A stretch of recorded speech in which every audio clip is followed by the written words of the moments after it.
This isn't really my story to tell, but my uncle died recently, and it feels wrong to let his stories die with him. My uncle was a hell of a character, a big drinker, and a captivating storyteller. He barely made it past 60 before the cancer got him, and I'll always miss him. He had an amazingly colourful life. I used to only see him once or twice a year because he was a crazy traveller, sometimes for work, and sometimes just for fun. I feel like he did more living every year than I've managed in my whole life, even when he was in his 50s. He slowed down a few years back when the cancer took hold. Spent most of his time here with us in Australia. He was American by birth, like my mother, but while she fell in love with an Australian journalist and moved to Melbourne, he stayed based in the US for most of his life. I can't keep calling him my uncle, can I? Can't use his real name either, so let's just call him Bob. I smile as I type that. It's an in-joke that I don't think I could possibly explain in the space I have here. Oh, my uncle. What a joker. Anyway, good old Uncle Bob came out of his early military service with a good record that landed him a good plum job in a US intelligence agency in his early 30s. He told me a few memorable stories from that period in his life, but ingrained habits died hard. He never named the agency and always used nicknames for his colleagues. I've put together some clues and I think I could take a guess at which agency it was, but I don't really know. 2 years ago, when Bob was living with us pretty much full time, and we all knew that it was now a matter of when rather than if, I came home late one night to find him sitting up alone in the kitchen. He looked so wrong, you know. My Uncle Bob was life distilled into its pure essence, and here was this shrinking husk that barely resembled a man I remembered. He was eating caramel and macadamia ice cream straight out of the tub with a long parfait spoon, and between spoonfuls was sipping the black label Jim Beam he loved so much. I sat with him, not saying anything to start with, and he gave me a sly smile and slid the tub of ice cream across the kitchen table to me, spoon sticking out of it like an antenna. He kept the bottle. "A bribe," he said with a wink. "Not to mention the bourbon to your mom." I opened my mouth to reply, but everything I could think of to say seemed clumsy and stupid and inappropriate. I put my mouth to better use, eating a spoonful of ice cream and crunching on pieces of macadamia nut. Bob gave me a sad grin and shrugged. "Don't think it's going to make much difference anyhow," he sighed. "This stuff in my lungs is going to take me in its own time, no matter what vices I indulge." There was nothing to say. I nodded sadly and ate another spoonful. I only ever killed one man. The non sequitur was so jarring I almost choked on a nut. I felt the sharp edge of brain freeze coming on, so I swallowed too hastily and nearly choked again. "What?" I finally sputtered. All those years working for Uncle Sam, I drew my gun a few times. Only ever killed one man, though. He sipped some bourbon and stared into the distance over my left shoulder. Course, I'm not sure he was a man, so maybe the count is 0 after all. "Wait," I said, and stood up. I filled the kettle and put it on to boil, then came back and sat down. "There's a story here, and I want to hear it." Another sip of bourbon. "There's a story, sure," he said. "The weirdest one I've got." You won't believe it though." "I believe all your stories," I protested, then grinned. "Even the ones that are obviously a load of crap." Bob laughed and choked on his bourbon. "Ha! I'll have you know that every single one of my stories is true. Just sometimes I might colour it in details to make them more interesting. Never told you an outright lie, though." He paused, glass raised halfway to his lips, and cocked his head thoughtfully. "At least, I don't think I did." The kettle clicked off and I stood up. "Tea?" Bob looked at the 2/3 full bottle of Beam and raised an eyebrow. "Better make it coffee." I busied myself making our drinks, and Bob began his story. Here it is as well as I can remember it, in Uncle Bob's own words.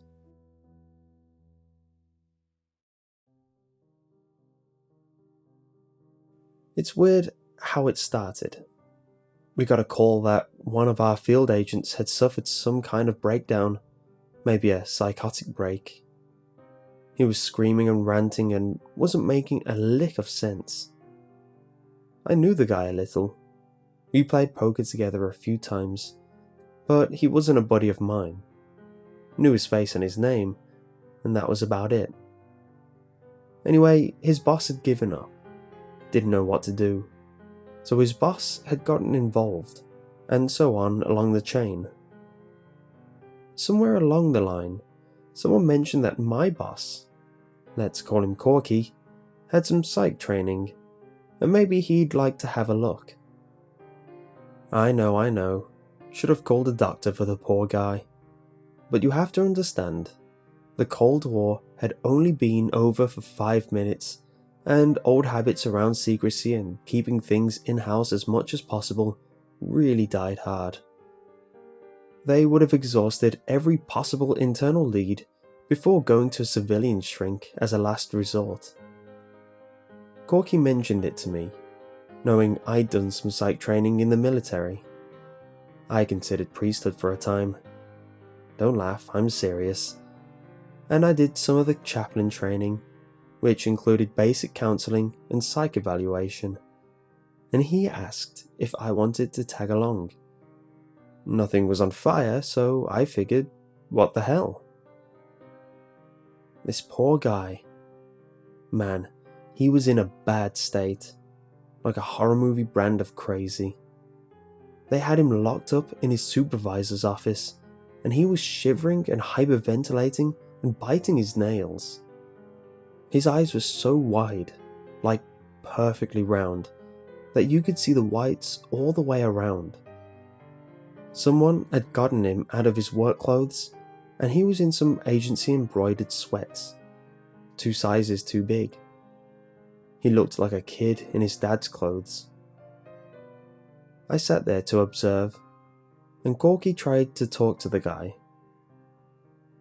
"Mr. Jones," he said gently.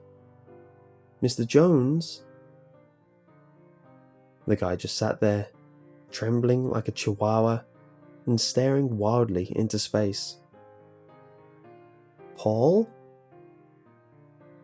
That got a reaction. Mr. Jones leapt to his feet and screamed into Corky's face, spacing out each word as a separate phrase. "My name is not Paul." Corky raised his hands soothingly. Whoa, it's okay. What do you want me to call you?" The guy panted like a Great Dane, and I thought he was about to shout again. But then he plunked back down onto his chair and looked like he was going to cry. His lower lip trembled, and he whined. "I want you to call me by my real name." I could see Corky trying to work out how to approach this. He sat down opposite him and pulled his chair closer so their knees were almost touching. "I'm really sorry," he said, sounding genuinely apologetic. I must have been given some bad intel. They told me your name is Paul. I played poker with this guy. His name was definitely Paul. But I didn't say anything, just left Corky to handle it. The guy's face scrunched up, and I could see a lot of emotions in there. Rage, fear, and grief. Something had messed him up real good. After a long silence, he said softly, barely more than a whisper, "Everyone's lying, and I don't know why." "Who's lying?" Corky asked. "Everyone," he replied, and his voice slowly increased in volume. "There's guys out there I've worked with for 10 years, and out of nowhere, everyone starts calling me Paul, like it's a funny joke.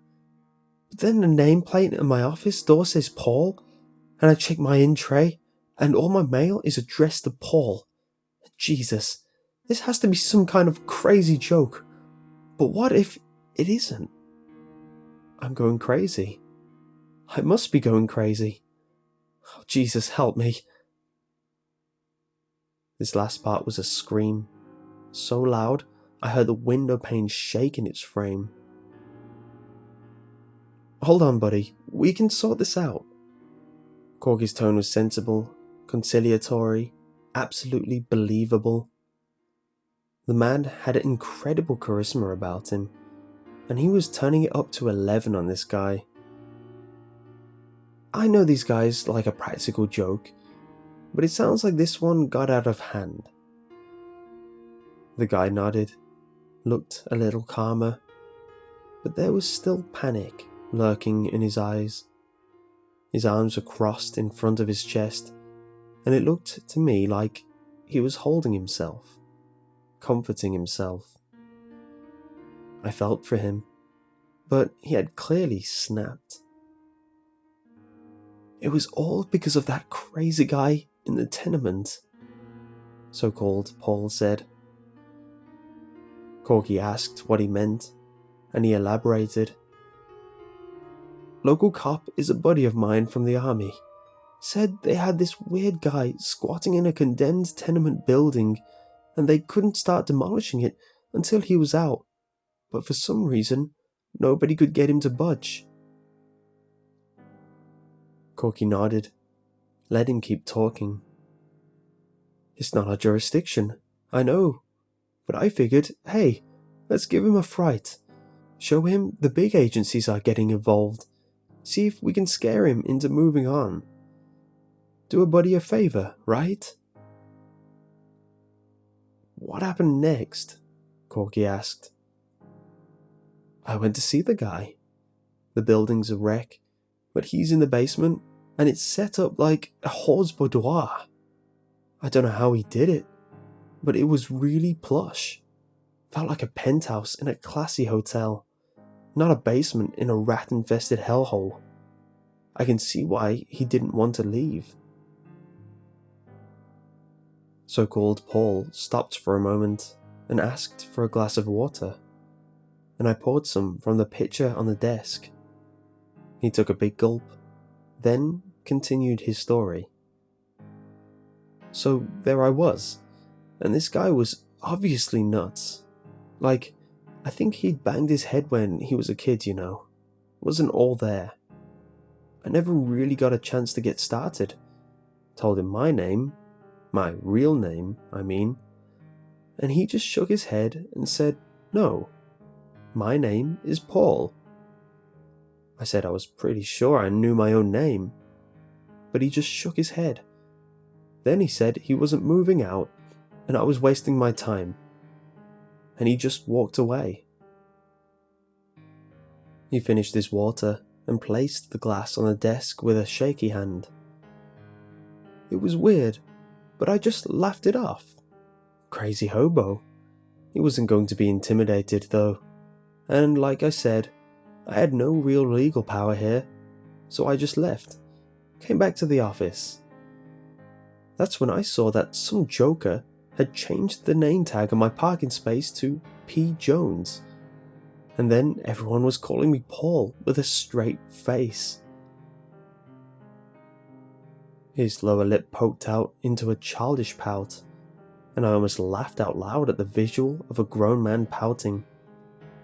But I managed to keep my practiced poker face. It wasn't funny then. Sure as hell ain't funny now. Assholes. Sounds like you've had a really hard couple of days, Corky said with a sugary sincerity.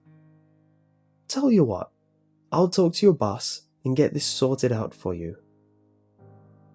So-called Paul frowned more deeply and muttered, They won't listen. They're in too deep. Won't back down now. Outside, Corky shook his head and sighed. Massive psychotic breakdown. I'm guessing acute onset paranoid schizophrenia. The agency can't keep this in-house. Paul has to get professional psychiatric care ASAP. As soon as they help him, the better off he'll be. That was that. I thought it was over. Jesus, I wish I was right. Poor Corky. God, I loved that man. Better than a brother. He deserved better. So much better. 2 days later was when the wheels came off and the cart spilled everywhere. I came into the office bright and early, and here's Corky, just standing in the corridor, staring at one of the portraits of past presidents that were lined in a row along the wall. I called his name and walked up beside him, but he was muttering to himself. He's a liar, but he's not. He was saying to himself, It's true, even if it isn't. I asked him what the hell he was talking about and gave his shoulder a little shake. He started violently, like I'd fired a gun behind him. Jesus, Bob, you scared me. I saw his face then, properly, and he was pale and sweating, like he had a fever. He tried to give me a calm, friendly smile, but I wasn't buying it. Still, he waved me off and said he had stuff to do. Back at home, around midnight, I was woken up by the phone. It was Corky, and he sounded bad. His name isn't Paul, he said, without even saying hello. Well, it is now, but it wasn't before. Do you understand? I said no, I didn't understand, and he went on. What happens if a liar isn't a liar? What if everything he says is true, even when it's not? And what if the only person who knows it's a lie is the poor asshole who heard him say it? I was stunned into silence at his crazy rant. But then he got crazier. Bob, do something for me. Tell me all the presidents since Nixon. I started to protest, but he shouted, Please, tell me. Just to humour him, I listed them off. After Nixon, Ford got 1 term, then Carter got 1 term, and then Reagan got 2. He cut me off and began sobbing. I was shocked. I'd never so much seen him shed a single tear, and here he was blubbering on the phone. I figured he must be really drunk, but again, I'd never seen him touch booze. Reagan, he muttered. Reagan. He paused and coughed to clear his throat, then said, sounding calmer, Thanks, Bob. You're a rock. I know you'd never lie to me. There was another long pause, and I was about to ask if he was still there when he continued, sounding determined to get his story out. "I went to the tenement," he said. "Paul? Well, not Paul, but you know who I mean. He was right. It's like a palace down in the basement. That hobo even has a big screen TV, cable and everything. I wasn't going to try scare him out, you see. I just wanted answers. Thought maybe there was some weird mold growing down there or a gas leak. Something to explain an agent with no history of mental health problems suddenly going nuts. Instead, there's just this slow-talking imbecile in a burgundy bathrobe, sitting on a king-size bed and watching the bloody classic movie channel." Corky had a violent coughing fit, and I asked him what was wrong. "First cigarette in 24 years, he gasped. "Needed it, but lost the knack of smoking them." He took a moment to get his breath back, then continued his story. "I asked if he remembered a man in a suit coming to visit him, and he smiled and said, 'Oh yeah, Paul.' The smile looked weird, kind of nasty, like he played a mean joke on someone. I started to ask more questions, but he raised a hand, said he was watching a funny movie. I looked over at the TV, and it's bedtime for Bonzo. You know that stupid old movie about the guy who raises a chimp like it's a kid. So he's got his eyes glued to the screen and won't listen to my questions." I heard the whoosh and crackle of a long drag on a cigarette. Must have been right up next to the mouthpiece. Then this half-wit, he says that guy was president. He talked about that actor, Reagan, and I burst out laughing. No way a washed-up old actor could be president of the USA, right? Right? Oh, Jesus. It sounded like he was crying, but he pulled himself together and continued. "Here's the thing. Until yesterday, Carter got his second term. No, wait, hear me out. He was up against Bush, whose main competition for the candidacy was Anderson. Bush ran a terrible campaign, and it ruined his career. 4 years later, there was a big messy fight among the Republicans, and it was Stason who ended up getting the candidacy and beating Mondale." Corky laughed, and it sounded like the croak of a crow. "This morning, there I was, walking into work, doing just fine, and here's Ronald Reagan's face hanging on the wall in the corridor of our office. The bloody chimpanzee diaper changer, now the 40th president of the great United States." There was another long silence. "I'm going to kill him. The hobo, I mean, not Reagan. What he can do would be dangerous, even in responsible hands. But there's something really broken inside of him. Maybe nobody is meant to have a power like this, and it's broken his mind. Maybe he isn't even a man, but something else. Whatever he is, though, I can't let him keep going. I mean, what if he said all nukes had been launched, or the sun had exploded, or I don't know what the limit is. Maybe there isn't a limit. I have to stop him. Do you understand? I have to." He hung up in my ear. I leapt out of bed, threw on some clothes, grabbed my sidearm, and ran to my car. Corky was a good man. I had to stop him from destroying his career, maybe his whole life, over some brief moment of craziness. I had the address of the tenant in my notebook, so I raced over there, breaking pretty much every traffic regulation it's possible to break in a 20-minute drive. I screeched to a halt right behind Corky's car and stormed into the building. Down in the basement, there's Corky, holding this guy at gunpoint. The basement was really luxurious, but a bit tacky, like a Trump hotel kind of thing. And here, amid the draperies and lamps, is this small, balding, middle-aged guy in a plush bathrobe with a confused expression on his face, just staring at Corky's gun like he didn't understand what it was.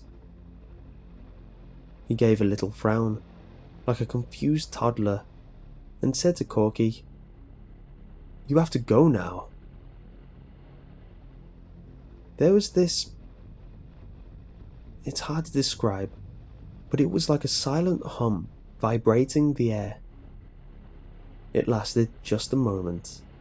Then Corky said, "I have to go." And he just turned and walked out. I asked the old guy what had happened, and he shrugged, sat on the edge of his bed, and turned on the TV. I asked again, and he shushed me. When I pressed him again, he turned to me with a petulant scowl on his face and said, "I don't want to talk about Corky anymore. Corky isn't even real." I felt that thrum of power in the air again, and my guts loosened up in fear. The creepy old guy turned his eyes back to the TV, and I ran out into the stairwell, but Corky was already gone. I sprinted up the stairs and out into the street, but his car was no longer parked in front of mine. He had only left the basement a minute before, maybe two, but he was already gone. I knew it was stupid, but I started to panic. I jumped into my car and drove over to Corky's house. There was an unfamiliar car in the driveway, some big family station wagon. The mailbox had a name printed on it. It wasn't Corky's name. The impossible was starting to look more and more certain, no matter how crazy it seemed. But I had to make absolutely sure. So I drove to work. I wasn't really meant to be there after hours, but I had a key, so I let myself in. I walked down the corridor, watching those former presidents slide by, but I averted my eyes from Reagan. At the end of the corridor, Corky's office. But it wasn't his office, was it? Technically, I suppose it had never been. Some other guy's name was on the door. Corky's position title was written above it, but a totally different name was underneath.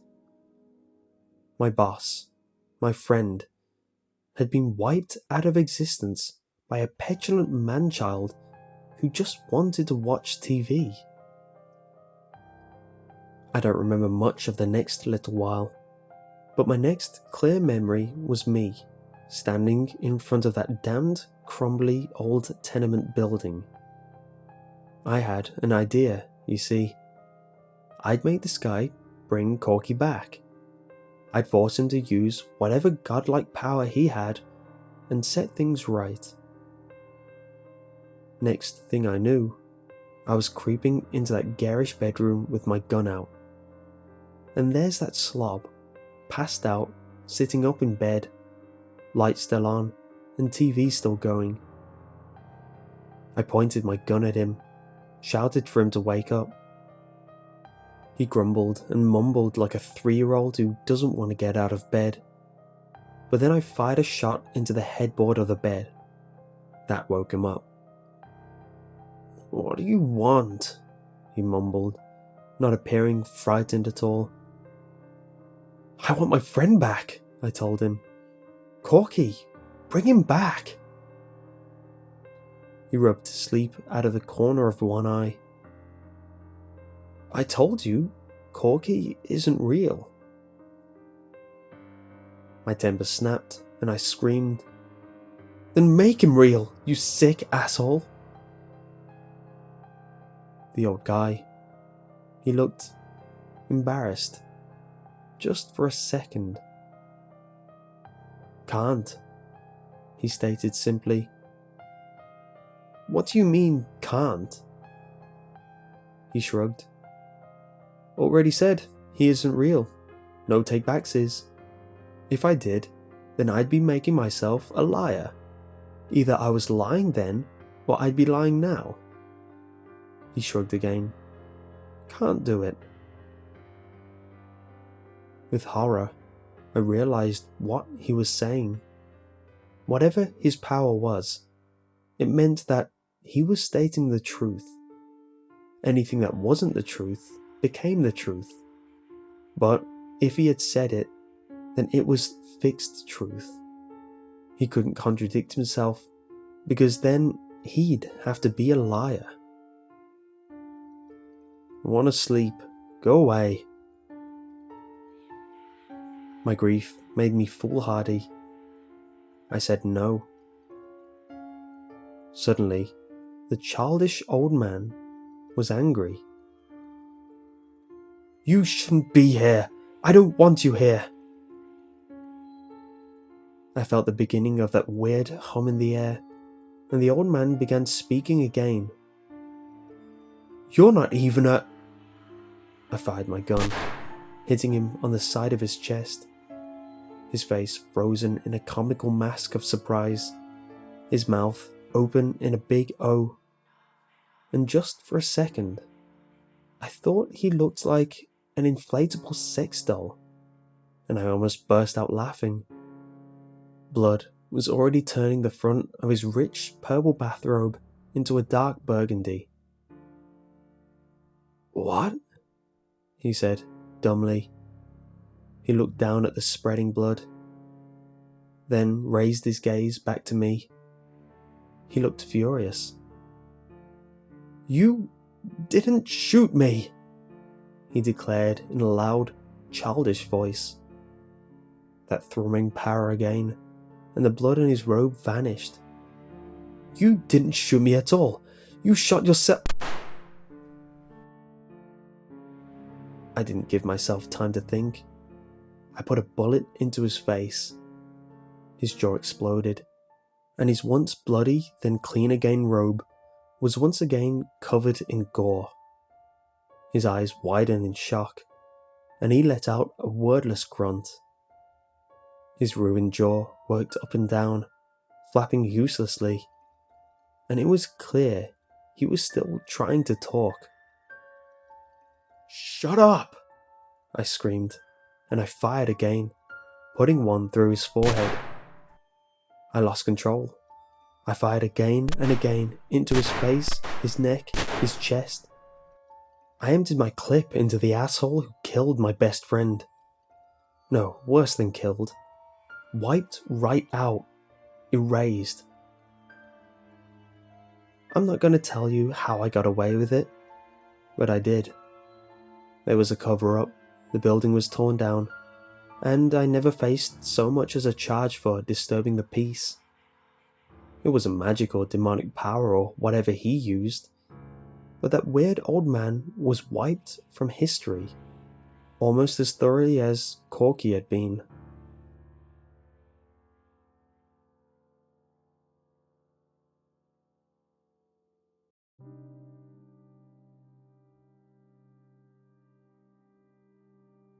Uncle Bob's coffee had long gone cold, but he bravely sipped it anyway and pulled a disgusted face.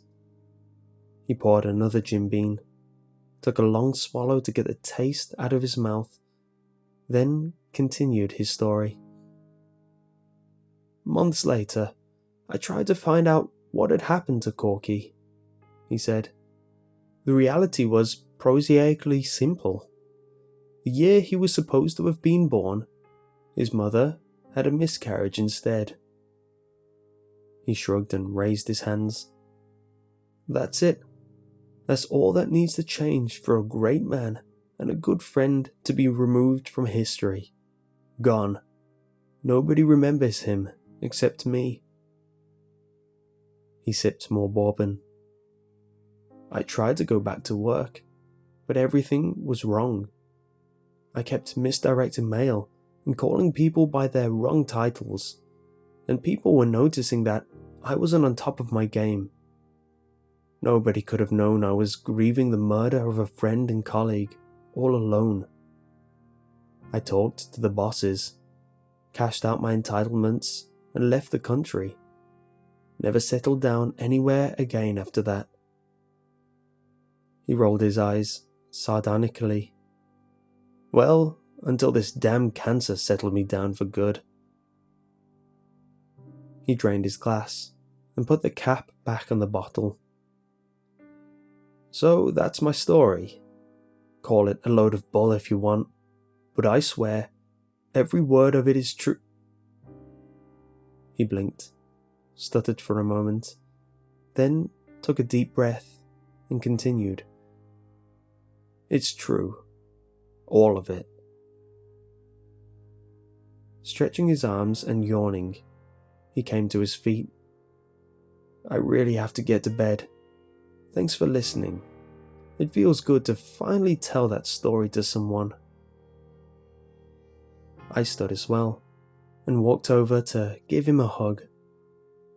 Bob and I weren't big on hugging, but it felt right. He held me tightly and whispered, I miss Corky. Then he was gone, wandering off to his bedroom. He suffered a stroke a month later and lost most of his ability to speak. He spent the rest of his remaining time in a palliative care ward, and I would sneak in flasks of bean to treat him to little sips. He couldn't thank me, couldn't talk, but I could see the gratefulness in his eyes for that little bit of comfortable familiarity amidst the beeping machines and miles of plastic tubes. I feel like a caretaker now. I'm the only one who knows this story, now that Bob is dead. I feel an obligation to keep it alive. So, here I am, sharing it with all of you. Thanks for listening.